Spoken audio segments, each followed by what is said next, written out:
മകന് സീറ്റ് നൽകണമെന്ന NK പ്രേമചന്ദ്രന്റെ ആവശ്യം തള്ളി RSP സംസ്ഥാന സെക്രട്ടേറിയറ്റ്. ഇരവിപുരത്ത് ഓരോ നേതാക്കൾക്കും അവരവരുടെ സ്ഥാനാർത്ഥികളാണുള്ളത്. പ്രശ്നപരിഹാരമായി ഇരവിപുരത്തിന് പകരം കൊല്ലം സീറ്റ് വേണമെന്ന ആവശ്യം കോൺഗ്രസും തള്ളിയതോടെ ഇരവിപുരം സീറ്റിനെ ചൊല്ലി RSPയിൽ തമ്മിലടി രൂക്ഷമായി.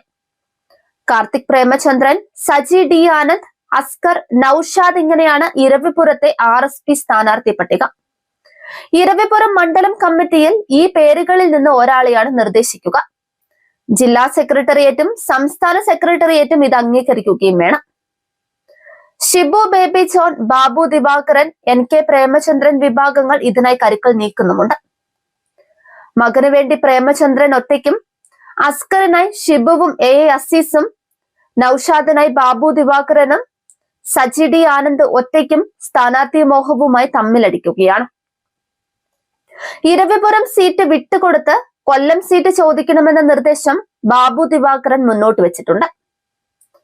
കൊല്ലത്ത് മത്സരിക്കാൻ ബാബു ദിവാകരനും ഒരു കൈ നോക്കുന്നതായാണ് വിവരം.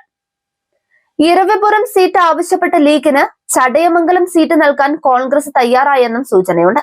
അതേസമയം ബാബു ദിവാകരനെ ഒതുക്കാൻ വർക്കല സീറ്റ് നൽകാമെന്ന തന്ത്രമാണ് മെനയുന്നത്.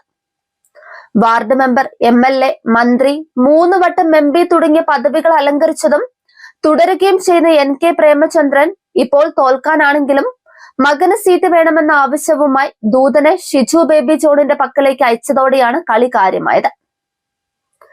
ഇരവിപുരം സീറ്റ് ചുറ്റിപ്പറ്റിയുള്ള RSP കോൺഗ്രസ് തർക്കം സാധാരണ സ്ഥാനാർത്ഥി ചർച്ചയല്ല.